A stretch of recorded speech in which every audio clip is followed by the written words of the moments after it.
से कंधा मिला करके खड़े रहना। 1 और 1 11 होते हैं, 1 और 1 2 केवल पति पत्नी होते हैं, वो भी रहे या नहीं रहे कोई पता नहीं, परंतु 1 और 1 11 हो गए। उस दिन एक का आगे लगाते जा। पवित्र चरणों में कोटि कोटि नमन बंदन है।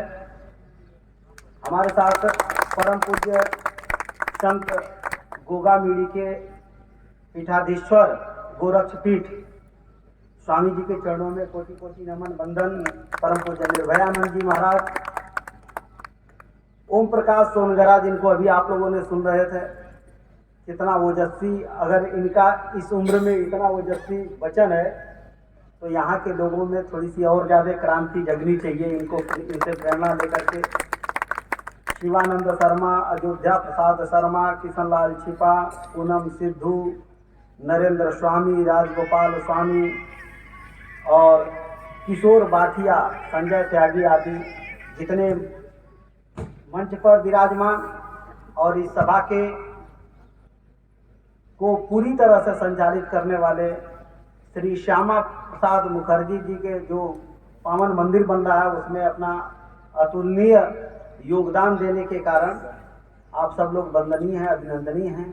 उसको विखंडित कर दिया, उसका पुरजोर समर्थन विरोध करने के कारण हमारे श्यामा प्रसाद मुखर्जी जी हमारे सबसे ज्यादा वंदनीय हैं। उन्होंने उसका बहुत बड़ा विरोध दर्ज किया था। हालांकि अभी तक वो समझौता रद्द नहीं हुआ है। वो समझौता जिस दिन रद्द होगा जब हमारा जो पाक ऑक्युपाइड जब कश्मीर है वो हमारे हाथ में होगा। और उनकी मूर्ति अनावरण कार्यक्रम में यहाँ आश्रम में बैठ करके ही जो है आशीर्वाद देते हैं। और इस मंच पे विराजमान हमारे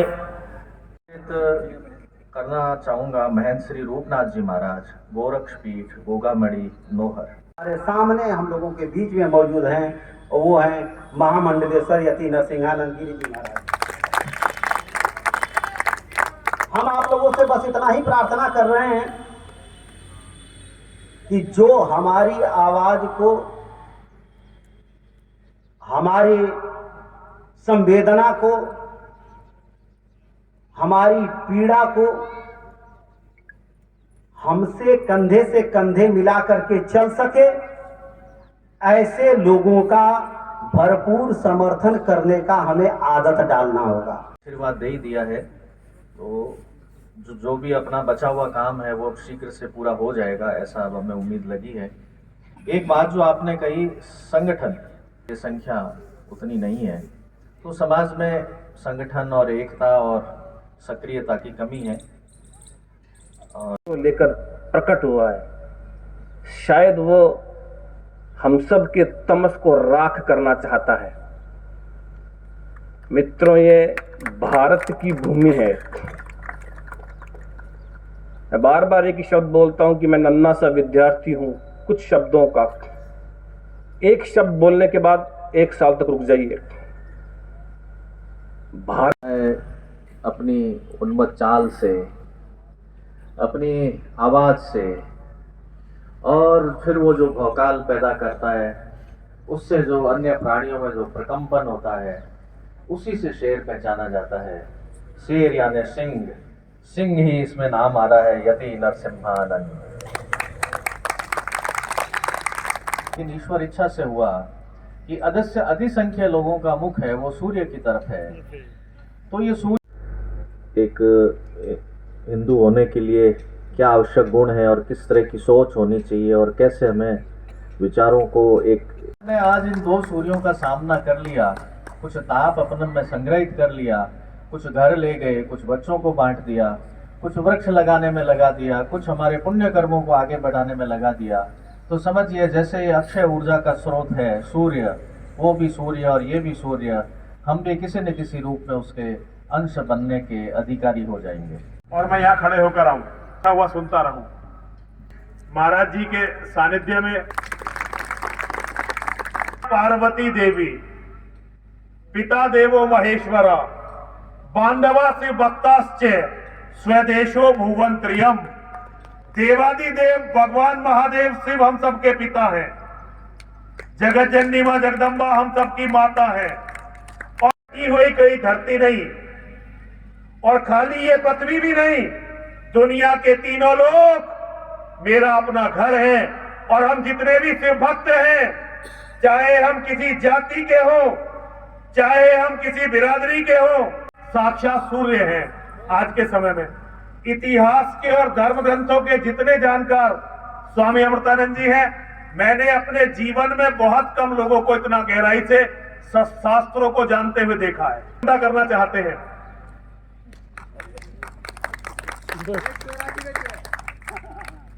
स्वामी प्रसाद श्री श्यामा प्रसाद मुखर्जी, इसलिए हूं कि आपके कारण मैं यहाँ राजस्थान की पुण्य भूमि पर, ये वीरों की धरा है। जितनी वीरता की कहानियां पूरी दुनिया में नहीं होंगी जितनी आपको राजस्थान में मिल जाएंगी। बहुत बहुत नमन करता हूं। जितने भी मां और महादेव के बच्चे सामने बैठे हुए हैं, मेरे भाई, मेरे बहन, मेरी बेटियां, मेरे बेटे, आप सबको प्रणाम करता हूं। अब कोई ऐसी विशेष बात तो मेरे पास भी नहीं है जिसे मैं ही बोलूंगा। ओम प्रकाश जी का बड़ा ओजस्वी उद्बोधन भी हो चुका है, लेकिन अब इतने किलोमीटर की यात्रा करके अगर मैं यहां आया और मैंने कुछ भी नहीं कहा तो आप लोगों को यह लगेगा कि भाई बड़ा अहंकारी आदमी था, ऐसे ही चला गया। तो थोड़ी देर इसमें भारत का प्रधानमंत्री मुसलमान होगा। केवल 2029 में भारत का प्रधानमंत्री मुसलमान होगा। और एक बार भारत का प्रधानमंत्री मुसलमान अगर बन गया तो अगले केवल 20 सालों में जितने भी हिंदू मर्द हैं, इनमें 40% का कत्ल होगा। 50% डर के कारण, लालच के कारण या किसी भी कारण से अपना धर्म बदल देंगे। 10% हिंदू बचने वाले हैं, वो या तो विदेशों में रहेंगे या रिफ्यूजी कैंपों में रहेंगे। और 100 की 100% हमारी महिलाओं के साथ क्या होगा? इस्लाम के जिहादी कुरान के अनुसार, उनकी हदीसों के अनुसार, उनके धर्म के अनुसार आचरण करेंगे। मेरी बहन बेटियों को बलात्कार करके या तो मंडियों में बेच देंगे या अपनी रखेल बना लेंगे। मकान है, इन पर वो लोग रहेंगे जो हम सबका कत्ल करेंगे। हमारे सारे मठ मंदिर तोड़ दिए जाएंगे, सारी मूर्तियां उजाड़ दी जाएंगी और यहां के ताकत के बाद इस्लाम के जिहादी पूरी दुनिया को समाप्त करने के लिए जिहाद करेंगे। मानवता का अंत होगा। सनातन का सूर्य अस्त होते ही संपूर्ण मानवता समाप्त हो जाएगी। ये मेरा आकलन है, क्योंकि ये आकलन कभी भी सत्य ना हो। लेकिन मैं जानता हूं यदि परिस्थितियां ऐसी ही रही तो महादेव भी अवतार लेकर इसे रोक नहीं सकते। छोटे मोटे किसी नेता, और आजकल के नेताओं को नेता नहीं मानता मैं, अभिनेता होते हैं। महाराज जी बता रहे थे कि कोई पहलू खान था, गौरक्षक, गौ तस्कर था, लेकिन ये अभिनेता कभी नहीं रोते, क्योंकि ये जानते हैं कि जो जन समुदाय पहलू खान के पीछे खड़ा हुआ है, ये जन समुदाय इन अभिनेताओं को बर्बाद करने की क्षमता रखता है। और आपके बारे में भी ये अच्छी तरह से जानते हैं। आपके पास कोई विकल्प है ही नहीं, आपके पास तो विकल्प ही नहीं है आपका कमजोर होना। अस्वम नियम, गजम नियम, व्याघ्रम नियम चे अस्थि और शेरों की तो कदापि नहीं होती। केवल कमजोर बकरों की संतानों की बलि दी जाती है, क्योंकि देव ताली मत बजाओ। बड़े शर्म की बात है, बड़े शर्म की बात है। मेरी बात से तुम्हारी मर्दानगी जागने लगे तो दोनों मुट्ठी बंद करना, हाथ खड़े करना और जोर से बोलना, हर हर महादेव। क्योंकि देव अर्थात भाग्य ये दुर्बल के लिए घातक होता है। मैं अपनी माताओं से बताना चाहता हूं, ये जंगल राज है। आज जिस दुनिया में हम रह रहे हैं ये सनातन की दुनिया नहीं है, ये विधर्मियों की दुनिया है। इस पूरे पंडाल में एक वस्तु आपके पास सनातन की नहीं होगी। हम विश्व गुरु बनने का सपना देखते हैं, लेकिन मुझे ये बताइए, क्या ये माइक सनातन का है? क्या ये घड़ी सनातन की है? क्या ये कपड़े सनातन के हैं? क्या ये चश्मा सनातन का है? क्या जिस मोबाइल पर हम सारे दिन काम करते हैं ये सनातन का है? आज की दुनिया में सनातन का योगदान केवल मुंह से बकवास करने के अलावा क्या है, जरा मुझे ये बताइए। के लिए कर रहे हैं, गाली ईसाइयों को और यहूदियों को देते हैं और काम इस्लाम के लिए करते हैं, ताकि एक दिन दुनिया पूरी इस्लामिक हो जाए, दुनिया में अंधेरा छा जाए और दुनिया से मानवता हमेशा हमेशा के लिए समाप्त हो जाए। जरा सत्य का सामना करिए। आपको जगत गुरु बनने के लिए पहले जिंदा रहना पड़ेगा। अगर आप जिंदा ही नहीं बचे, आपके मठ मंदिर नहीं बचे, आपके ज्ञान विज्ञान के केंद्र नहीं बचे, तो मुझे बताओ जगत गुरु बनोगे कैसे? ये कुर्सियां इसलिए खाली पड़ी हैं कि ये आपकी नामर्दानगी की पहचान है। हमारा वेद कहता है एक बेटे के होने से तो बेटे का ना होना अच्छा है। दुनिया में सबसे अभागा वो है जिसका अपना मां जाया सगा भाई नहीं है। ऐसी माता नागिन के समान है जो ऐसे बेटे को जन्म देती है कि उसका कोई सगा मां जाया भाई ना हो।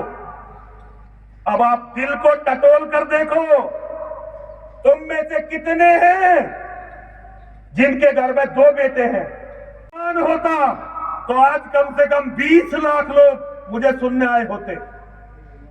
लेकिन मेरा दुर्भाग्य है, मैं एक हारी हुई कौम की लड़ाई लड़ रहा हूं, लेकिन कौम हार रही है, मेरे महादेव नहीं हार रहे हैं। यदि एक भी व्यक्ति महादेव का नाम लेकर जिंदा हो गया और अपने धर्म पर आरूढ़ हो गया और उसने शत्रु को ललकार दिया, तो याद रखिए जय सनातन की ही होगी, इन कीड़े मकोड़ों की जय नहीं होगी।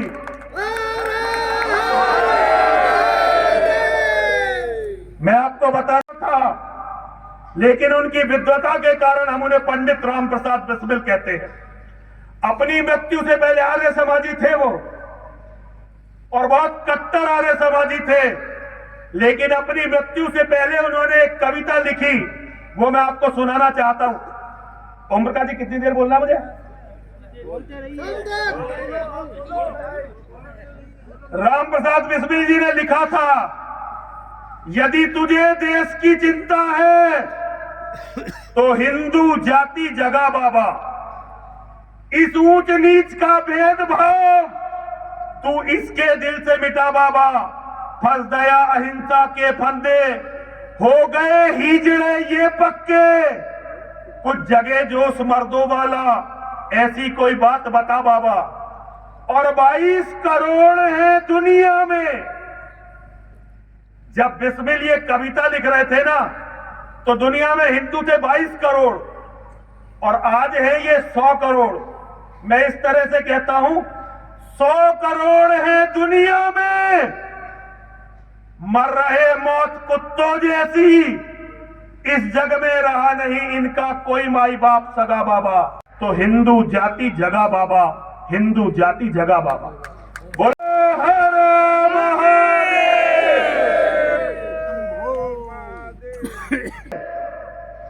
तब भी कीड़े मकोड़ों की मौत मर रहे थे, आज 100 करोड़ हैं, तब भी कीड़े मकोड़ों की मौत मर रहे हैं।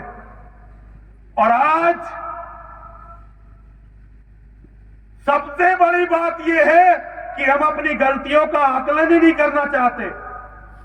मैंने दुनिया में इतना आत्मघाती और इतना मूर्ख समाज नहीं देखा जो कभी भी अपनी गलतियों का आत्मचिंतन करना ही नहीं चाहता। किताबों में हमें चारा बनाया गया है,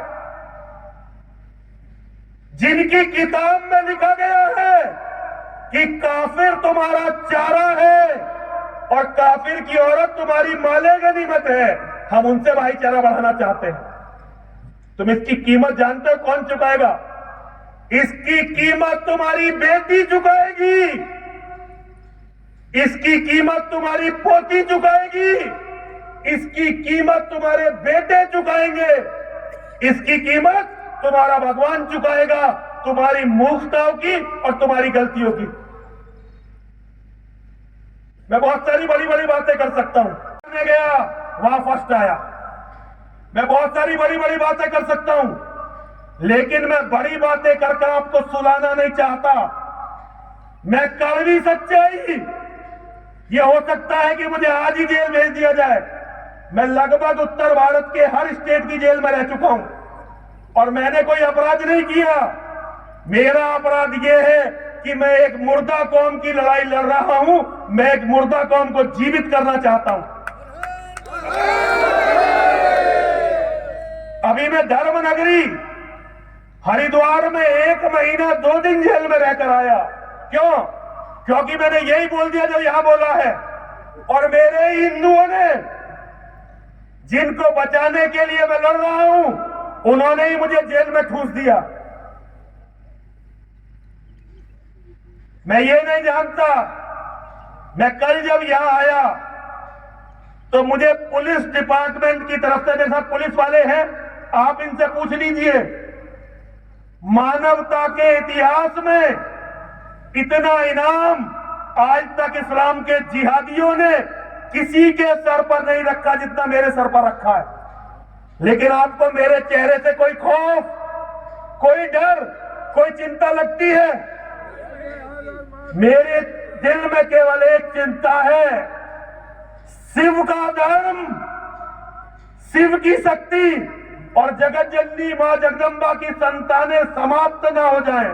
सऊदी अरब से खत्म हुए, तुम ईरान से खत्म हुए, तुम इंडोनेशिया से खत्म हुए, तुम अफगानिस्तान से खत्म हुए, पाकिस्तान से खत्म हुए, कश्मीर से खत्म हुए, यहां से भी इसी तरह खत्म हो जाओगे। आते हो तो इसका केवल एक सूत्र है, जो मुसलमान तुम्हारे साथ करते हैं वही तुम्हें हजारों गुना ज्यादा करके मुसलमानों के साथ करना है। धर्म ग्रंथों को बदलने का समय है, परंपराओं में परिवर्तन करने का समय है। धर्म और मजहब में यही अंतर है, हमें वही रहना है। धर्म वाले कहते हैं कि धर्म एक बहती हुई गंगा नदी है और ये जिधर को बहती रहेगी हम इसके प्रवाह में बहते रहेंगे। जो मुसलमान विचार आपके मंदिरों के बारे में रखते हैं, उससे 1000 गुना वैसे ही विचार एक एक मस्जिद के बारे में अपने दिल में रखो। जो विचार मुसलमानों ने अपनी कुरान में तुम्हारे बारे में लिखे हैं, ऐसे धर्म ग्रंथ बनाओ, ऐसा नव धर्म बनाओ कि उससे हजारों गुना अच्छे विचार उसी तरह के तुम्हारे धर्म ग्रंथों में लिखे हो। जितना भाईचारा हमारे ये मुसलमान भाई हमसे करते हैं, इतना ही भाईचारा तुम निभाओ इनके साथ। जो विचार हमारे नौजवानों के भी, वही विचार इनकी बेटियों के बारे में होने चाहिए। जो ये हमारे बच्चों के बारे में विचार रखते हैं, वही विचार हमारे मन में इनके लिए होने चाहिए। जितना दुख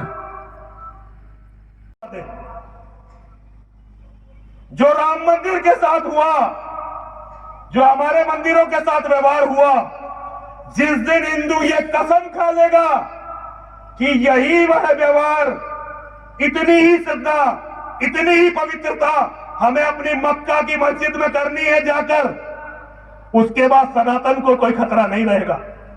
हर हर महादेव। लेकिन इसमें आड़े कौन आएगा? आड़े आएंगे आपके झूठे और फर्जी धर्मगुरु।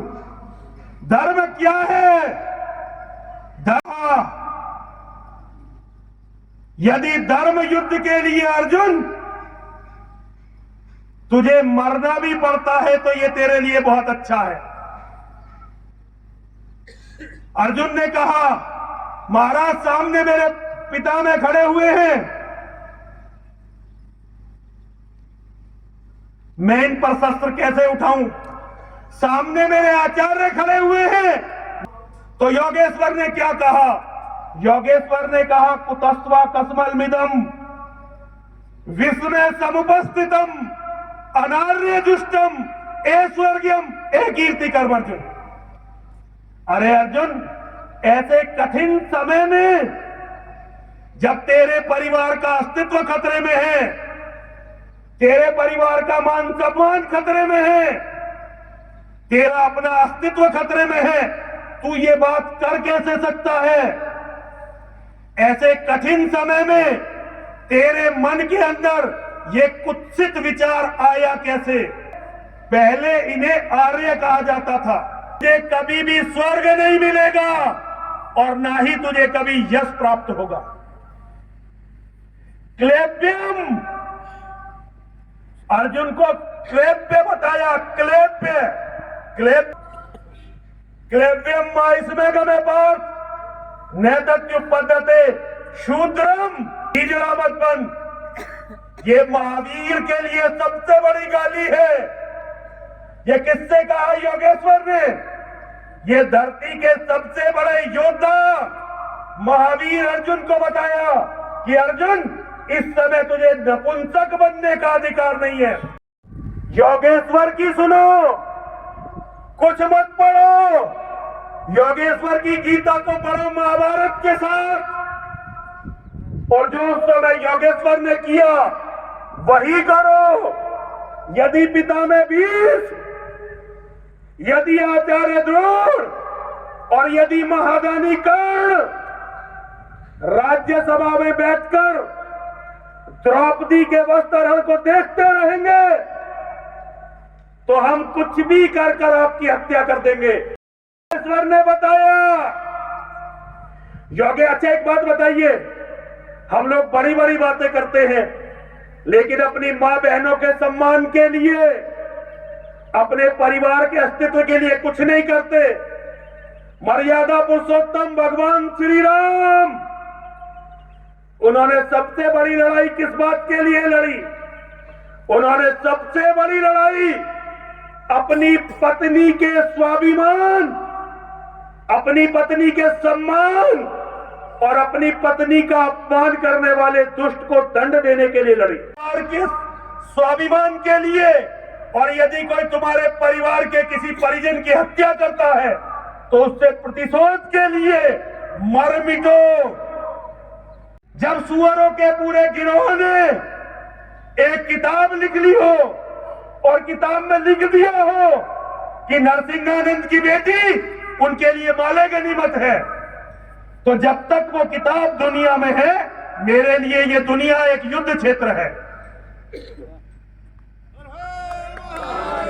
अगर किसी ने अपनी किताब में ये लिख दिया कि वो हमारे धर्म स्थलों को नहीं छोड़ेगा, तो जब तक वो किताब इस दुनिया में है तब तक मेरे लिए धरती युद्ध क्षेत्र है।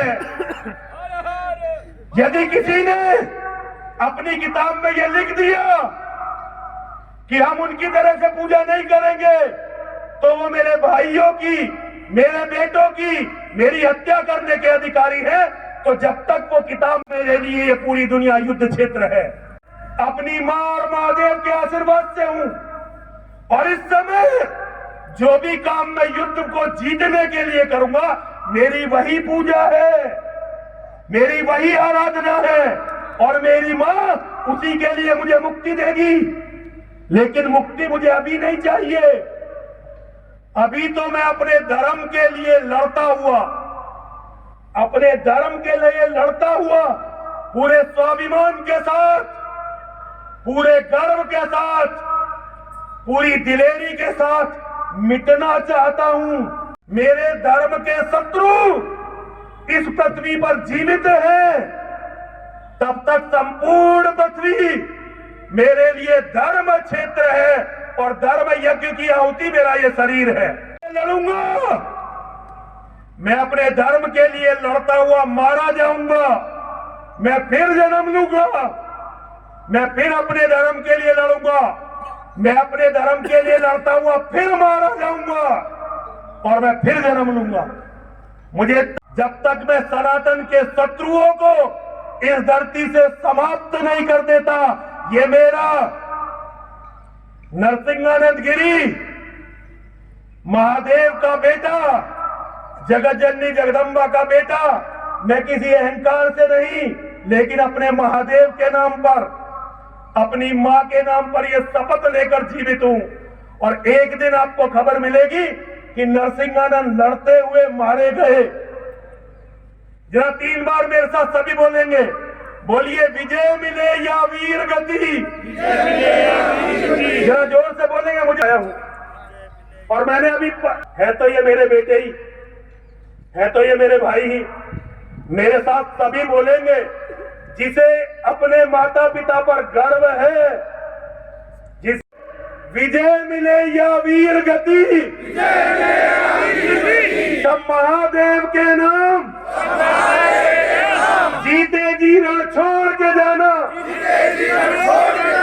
वीरों का नहीं काम, विजय मिले या वीर गति, सब महादेव के नाम, जीते जी रण छोड़ के जाना,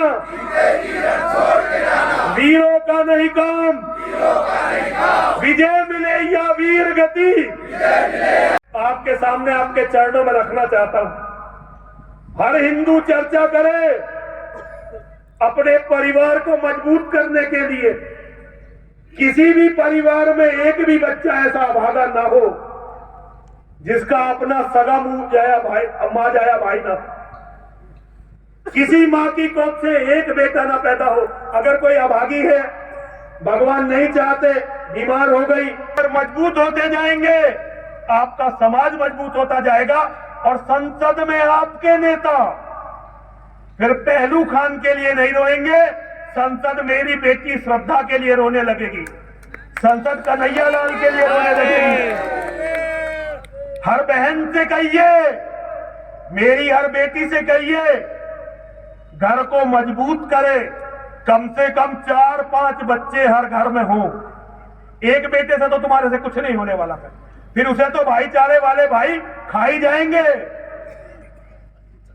अगर तुम्हारा एक बेटा हुआ ना तो भाईचारे वाले भाई खा जाएंगे तुम्हारे बेटे को। ज्यादा बच्चे पैदा करिए, इसकी चर्चा हर जगह करिए। मैं सन्यासी हूं, भीख मांगता हूं आपसे, मेरी बात हर हिंदू तक पहुंचाइए और अपने बच्चों को इस लायक बनाइए। बच्चों से ये मत कहिए तू पढ़ने में लगा रहे, दुनिया से तुझे क्या लेना देना, कि यदि आवश्यकता पड़े तो वो आपकी भी रक्षा करे, अपनी बहन बेटियों की, अपनी पत्नियों की भी रक्षा करे, और जो हमारे परिवारों पर गंदी निगाह रखते हैं उनका इलाज करे ठीक से, तभी बचोगे। और कोई रास्ता बचा नहीं है भाई, भागोगे कहां तक? भागने के लिए रास्ता नहीं बचा, अब कोई जगह नहीं बची। इतना ही निवेदन है मेरा बस आप लोगों से। और आप लोग अपने धर्म को नहीं पहचानना चाहते, अपने परिवार को नहीं बचाना चाहते, भगवान क्यों बचाएंगे फिर? जब आप ही अपने आप को नहीं। मां भी दूध तब पिलाती है जब बेटा रोने लगता है। सनातन धर्म की रक्षा करें, आपके परिवार की रक्षा करें, आपके धर्म के जो दुश्मन हैं उनका समूल विनाश करें, आपके परिवार के जो दुश्मन हैं उनका समूल विनाश करें। बोलिए सनातन धर्म की, जरा जोर से लगाएंगे, बोलिए सनातन धर्म की, सनातन धर्म की, सनातन के दुश्मनों का, दो बार बोलेंगे जरा, जय तो एक बार, हमारी जय एक बार चल, सनातन के दुश्मनों का, सनातन के दुश्मनों का। और हम एकता होनी चाहिए, हम में जितने हमसे भक्त है ना, भाई बहन है, हम में एकता होनी चाहिए। सनातन के मानने वालों में गया हो, बड़ी बड़ी लहरें उठ रही हो और किसी एक दिशा में आगे बढ़ रही हो, कुछ ऐसा ही अभी इस सभागार में हुआ। आभार प्रस्तुत करने के लिए शीशपाल जी गिरी को बुलाना चाहूंगा संस्था की तरफ से। का ओजस्वी भाषण सुना हमने। मैं सर निवेदन ये करूंगा कि सर आज अटल बिहारी वाजपेयी साहब का भी जन्मदिन है और आज तुलसी जी का जो हमारे पूजी जाती है पूरे भारत में मना रहे हैं। आपके भाषण के अंदर शब्द ऐसे थे कि आपने एक हिंदुत्व को जगाया है, आप हिंदू को भी जगाया है। एक एक शब्द मोती में पिरोए हुए थे और मोतियों को हम एक साथ इकट्ठा करके बहुत जल्दी इस क्या को समाचार पत्र में डाल देंगे। इसके अलावा सर आप क्या कहना चाहेंगे आज के हमारे इसके कार्यक्रम में? सर क्या कहना चाहेंगे? देखिए, मेरा तो हिंदुओं को एक ही संदेश है, हिंदू अपने परिवार को मजबूत करे, ज्यादा बच्चे पैदा करे और अपने बच्चों को लड़ने लायक बनाए। आज हमें अर्जुनों की जरूरत है, हमें भीम की जरूरत है, हमें नकुल सहदेव की जरूरत है, हमें अपने धर्म के लिए, परिवार के लिए मर मिटने वाले परशुराम जी जैसे योद्धाओं की जरूरत है। यही बस मेरी कामना है, सनातन हमेशा रहे और सनातन के शत्रु हमेशा के लिए समाप्त हो जाए, केवल यही मेरी इच्छा है। क्या कहना चाहेंगे और सर? आज जो 25 दिसंबर का दिन आप सब लोग इसे जो है तुलसी पूजन के रूप में मनाते हैं, बिल्कुल बिल्कुल, तो जिस महापुरुष ने इसे शुरू किया था आसाराम बापू, वो एक झूठे आरोप में जेल में है। मैं बीकानेर की धरती से निवेदन करना चाहता हूँ, हिंदू उन्हें जेल से निकालने का प्रयास करें। ये बहुत अच्छी बात की। आसाराम जी अंदर हैं और तुलसी जी का जन्मदिन भी है और अटल बिहारी वाजपेयी साहब जन्मदिन है 25 दिसंबर पूरे भारत में मनाया जा रहा है और बहुत जोर शोर से मनाया जा रहा है। मैं अपने सहयोगी जितागी शर्मा के साथ के कुमार आहूजा, बीकानेर फ्रंटियर बीकानेर। नमस्कार।